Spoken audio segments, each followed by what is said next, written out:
কালি আৰু আজি এই দুয়োটা দিনেই সংবাদ মাধ্যমৰ আগত সম্বোধন কৰি মুখ্যমন্ত্ৰী হিমন্ত বিশ্ব শৰ্মাই যিখিনি কথা কৈছে কালিও তেখেতে প্ৰতিদিন গোষ্ঠীক এক প্ৰকাৰ আক্ৰমণৰ লক্ষ্য কৰি লৈছিলে আৰু আজিৰ দিনটোতো তেখেতে নাম নোলোৱাকৈ যিখিনি কথা কৈ আছে বাৰে বাৰে এখন বিশেষ কাকতৰ কথা কৈ আছে আৰু এটা বিশেষ টিভি চেনেলৰ কথা কৈ আছে তেখেতৰ জ্ঞাতাৰ্থে এটা কথা কওঁ আৰু দৰ্শকসকলকো এটা কথা কওঁ যে যিখন কাকতত জুবিন গাৰ্গৰ সন্দৰ্ভত তেওঁ কৈছে যে 3 দিন ধাৰাবাহিকভাৱে বাতৰি উল্লেখ কৰাৰ পিছত কাকতত গৈ পেলাই জুবিনে গেট ভাঙি দিছিল এটা বেলেগ পৰিৱেশৰ সূচনা হৈছিল তেখেতে এনেও মানুহজন যিহেতু তেখেতৰ মুখ আৰু জিভাখনেদি দিনটোত অজস্ৰ মিছা কথা ওলায় গতিকে এতিয়াও তেওঁ সেই লিকলিকাই থকা জিভাখনেদি ঘোকাত মিছা কথা কিছুমান কৈ আছে মোটামুটি অৰ্ধ সত্য কথা কৈছে হয় জুবিন গাৰ্গৰ লগত আমাৰ প্ৰতিদিন কাকতখনৰ এটা সময়ত এটা বিতৰ্ক হৈছিল সৰু বিতৰ্ক এটা আৰু তেখেতে আধা কৈ পেলাই বাকীখিনি নাই কোৱা তাৰপিছত যে জুবিন গাৰ্গে পেপাৰৰ সেই কামটো কৰি যে নিজে ভুল কৰিছিল সেইটো যে তেখেতে অনুভৱ কৰি যে স্বীকাৰ কৰিছিল তেখেতে সেই কথাটো নকলে জুবিন গাৰ্গৰ কিছুমান কাম কেতিয়াবা তেখেতে নিজেই পিছত গম পায় যে তেখেতৰ ভুল হয় কেতিয়াবা কিবা কাৰণত তেখেতৰ ভুল হয় আৰু জুবিন গাৰ্গে কাকতত গৈ তেখেতৰ সন্দৰ্ভত বাতৰি ওলোৱাৰ কাৰণে তেখেতে অকণমান তাত গৈ কিবা বেলেগকৈ দাবী ধমকি দিয়াৰ নিচিনা কাম এটা কৰিছিল আৰু পিছত তেখেতে নিজেই সেই কথাটো স্বীকাৰ কৰিছিল যে মোৰ ভুল হৈছে জুবিন গাৰ্গৰ তেনেকুৱা বহুত উদাহৰণ আছে আজি সেই প্ৰশ্নবোৰ মুখ্যমন্ত্ৰীয়ে কি কাৰণে আনিছে কিয় আনিছে আজি মানুহে কি বিচাৰি আছে এই যে পুৰণি ঘাঁ খুচৰি ফুৰিছে কি কাৰণে কালিৰ দিনটোত তেওঁ কৈছে 2 বছৰমানৰ আগতে এটা টেলিভিছন চেনেলে পঞ্চপাণ্ডৱৰ এটা অনুষ্ঠান কৰিছিল বাৰে বাৰে কৈ আছে তেওঁ সেই কথাটো নাম লুনোৱাকৈ কৈ আছে গোৱালগালি পৰাদি যিটো অসমীয়াত শব্দ আছে তেওঁ সেইটো কথা কৈ আছে আৰে আপোনাৰ যদি ইমানখিনি ক'বলৈ মন আছে সকলোখিনি কথা কওক পেপাৰখন প্ৰতিদিন চেনেলটো প্ৰতিদিন অনুষ্ঠানটো নীতিমণি শইকীয়াই কৰিছিল কওক না আপুনি ক'বলৈ আপোনাৰ অসুবিধা ক'ত পঞ্চপাণ্ডৱৰ অনুষ্ঠান আমি কৰিছিলোঁ সঁচা কথা 2 বছৰৰ আগত নহয় আজিৰ পৰা 12 বছৰৰ আগত অনুৰোধ সেই অনুষ্ঠানটোত ডক্টৰ অমৰজ্যোতি চৌধুৰীৰ পৰিয়ালক লৈ যেনেকৈ আমি লক্ষ্যধৰ চৌধুৰীৰ অৱদানৰ কথা কৈ আমি অমৰজ্যোতি চৌধুৰী অৰূপজ্যোতি চৌধুৰী অনুপজ্যোতি চৌধুৰী ডক্টৰ আৰাধনা দাসৰ পৰা ধৰি যি 5জন সন্তান আছিল তেওঁলোকক লৈ যেনেকৈ অনুষ্ঠান কৰিছিলোঁ আমি ভাস্কৰজ্যোতি মহন্তহঁতৰ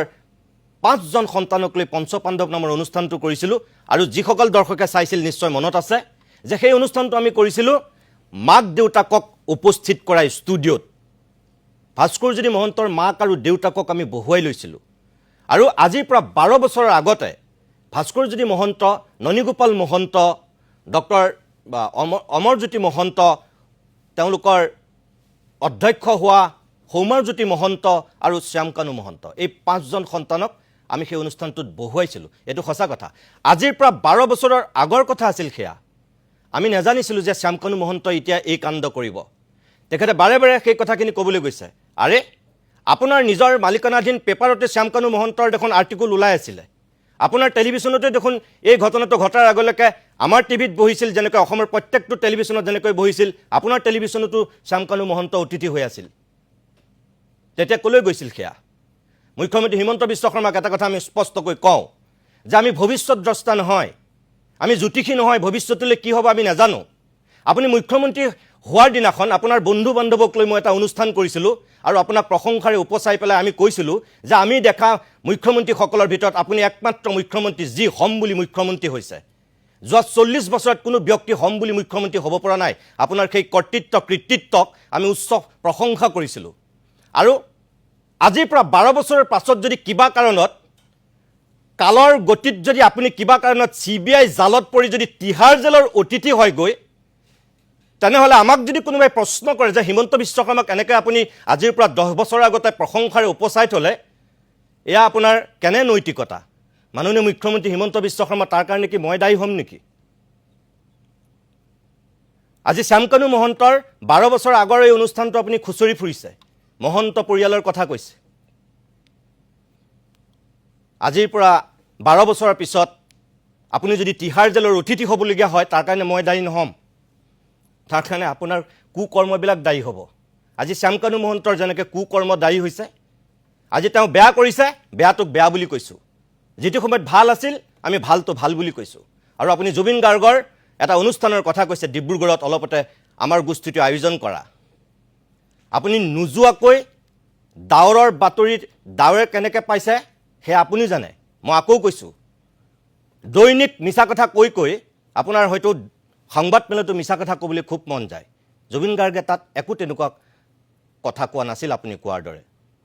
তেখেতে খুব সুন্দৰকৈ 3টা গীত পৰিৱেশন কৰিছে আৰু তাৰপিছত তেওঁ সাধাৰণতে কিছুমান অনুষ্ঠানত কয় মোৰ আজি গীত গাবলৈ মন যোৱা নাই। আৰু তেওঁ সেইদিনাখনো আমি তেওঁক গীত টেলিকাষ্ট কৰিছিলোঁ, সম্প্ৰচাৰ হৈছে আমাৰ, খুব সুন্দৰ ড্ৰেছ, আৰু তাত আমি তেওঁক যিটো মৰ্যাদা দিছিলোঁ, প্ৰতিদিন গোষ্ঠীয়ে যিটো মৰ্যাদা দিছিল আপুনি চাগে নাজানে। প্ৰতিদিন কাকতৰ 25 বছৰ হোৱা উপলক্ষে তাত জুবিন গাৰ্গক অনুষ্ঠান কৰিবলৈ আমি লৈ গৈছিলোঁ। সেই অনুষ্ঠানটো ভূপেন হাজৰিকাই উদ্বোধন কৰিছিল 25 বছৰৰ আগত। ফিতা কাটি ডিব্ৰুগড়ৰ প্ৰতিদিন সংস্কৰণৰ যিগৰাকী মুখ্য অতিথি হৈছিল ভূপেন হাজৰিকা। ভূপেন হাজৰিকাই উন্মোচন কৰিছিল। আৰু 25 বছৰ হোৱা সেই কাকতৰ সেই সামৰণি অনুষ্ঠানটোৰ 25 বছৰ হোৱা ৰূপালী জয়ন্তীৰ সেই অনুষ্ঠানত সেই ভূপেন হাজৰিকাৰ স্থানত জুবিন গাৰ্গক আমি স্থান দিছিলোঁ। তেওঁ 3টা গীত পৰিৱেশন কৰিছিল। আপুনি কোৱাৰ ধৰণৰ কথাখিনি সঁচা নহয়। মানুহক মিছা কথা নক'ব।